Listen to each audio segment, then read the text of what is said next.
What's up, guys? Cisco from Misfit Minded here. I put out a poll on Instagram for what video you guys wanted next. Either a Spider-Man review, Guardians of the Galaxy, TV review, and this is what you guys chose. So we're doing it, Spider-Man Across the Spider-Verse. Here we go. So anyone that knows me knows that Spider-Man is one of my favorite superheroes, if not my favorite. I go back and forth between him and Wolverine, but meant a lot to me growing up. Loved the live action movies, the video games, and just the character itself. Of course, Across the Spider-Verse is a sequel, follow-up to 2018's Into the Spider-Verse, which I really loved. It's arguably the best Spider-Man movie, bar none, and one of the best comic book movies ever made. So to follow that up and having that expectation was a lot of pressure, and I think that the animators and the filmmakers behind Across the Spider-Verse were mostly successful. I do have a couple of nitpicks that I'll get into in a second here, and this is a non-spoiler review, so if you haven't seen it yet, I won't give away too much, just basic story details, so just be warned for that. So while I wouldn't call this the best Spider-Man movie ever made, as one person outside of our movie theater did, I still think it's a very solid follow-up to the 2018 film and a very solid Spider-Man movie in its own right. The story takes place 1 year after the events of Into the Spider-Verse, with Shameik Moore returning to voice Miles Morales, trying to fulfill his role as the neighborhood Spider-Man since Peter Parker in his world is dead, as we saw in Into the Spider-Verse. On top of that, he's trying to be a good student, trying to balance out his responsibilities for school life and home life, and being a good son. So, the basic Spider-Man stuff that we've seen time and time again. Reminded me a lot of Spider-Man 2, actually, with Tobey Maguire, where he's, constantly late to college, not keeping up with his commitment to Mary Jane, and kind of his life unraveling as he's, taking his role as Spider-Man more seriously. And I really want to talk about how influential the first Into the Spider-Verse movie was, because you see these animated films coming out now that are directly aping that animation style. And, for good reason. It just looks amazing. It's not something that we're used to. So all of the action just looks more advanced and just unique. It stands out. And I think that definitely applies to Across the Spider-Verse. I was even more impressed, honestly, with what they were able to do with the sequel and able to top visually what they created in the first film. There's a villain in the opening battle where he's from the Renaissance era. So he is drawn in parchment compared to the other animated superheroes. Spider-Gwen, I like what they did with her, with having more pastel colors and even watercolor texture that would change depending on her emotion. And I've heard the filmmakers describe it as kind of like a mood ring, to where you would be able to tell what she's feeling just from the environments around her. And that attention to detail is what makes these movies stand apart from other animated films in this genre. Another thing I liked about Across the Spider-Verse is just how many more Spider people we meet.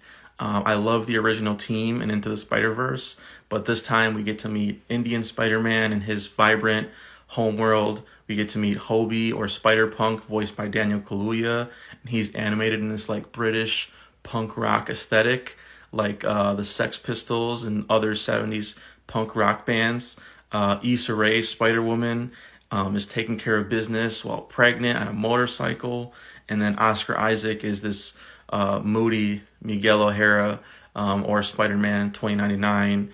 And you find out kind of his backstory and why he's taken up this role as the head of the Spider Society and making sure that all is well across the different Spider-Verses, leading to some, philosophical debates. We also have the villain Spot, voiced by Jason Schwartzman. Kind of reminded me of Ryan Reynolds, just how light on his feet and quippy him and Miles were being in the different fights. And then, of course, Jake Johnson returns as Peter B. Parker, personally one of my favorite characters from Into the Spider-Verse, and I was so glad to see him back. And then, it doubles down on his relationship with his parents. Obviously the loss of his uncle still is a big reason why Miles is the way he is, but I think, his parents and them having to let go and trust in their son, even though, they don't really know what he's up to. He's getting into all kinds of danger, and kind of that balance and that loneliness that Miles has because all of his friends are in different Spider-Verses.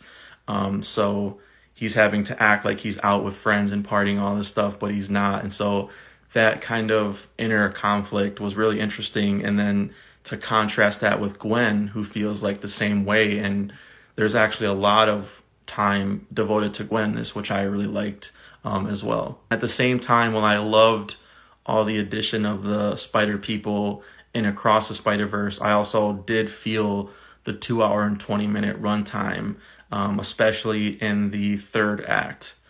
And the third act in particular, I felt was a lot weaker compared to Into the Spider-Verse, to where I didn't feel like necessarily they completed the arc of that singular movie, and it felt more of like a setup into the next movie. And I didn't know going into it that this was going to be a part 1 of 2 situation, where the sequel is expected to come out next year, which I honestly doubt that that's going to happen with the writer's strike and with how long these movies take to make.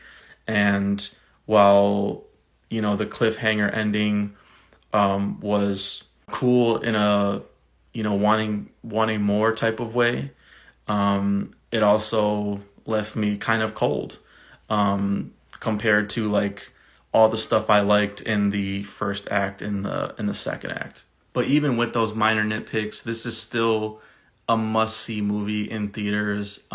Just visually dazzling effects and action. And if you love Spider-Man, there are so many cameos, so many in-jokes and references. Even to like the first movie, Into the Spider-Verse, like having just rewatched that for Across the Spider-Verse, there are so many parallel images between, Miles to where he started and where he is now, and Gwen, and just slightly altering different characters in a way that you've never seen them before. So I still really recommend this movie, even if I didn't love it as much as the first. So I'm thinking I would give this about a 3 out of 4 stars, whereas I gave the first Into the Spider-Verse a perfect score of 4 out of 4 stars. So again, I still really like it, especially the punk rock aesthetic compared to the hip hop flavor of the first one. I mean, those are 2 of my favorite music genres. So definitely didn't mind that at all. It was just a matter of the story, and who knows, like maybe when the third one finally comes out, I will adjust my rating accordingly. But for right now, that's where I'm at. But that's it for me, guys. What did you think of Across the Spider-Verse? Did you love it? Did you hate it? Let me know in the comments. Make sure you like and subscribe at Misfit_minded at Facebook, Instagram, Twitter, and YouTube, and at Action Movie Buffs on Facebook, YouTube, Twitch, and Instagram. We just made 1,000 followers on there. So thank you guys for that. We're going to be doing a lot of cool stuff with the channel coming soon because of you guys. So just wanted to thank you guys once again, and I'll be back soon with another review. Peace.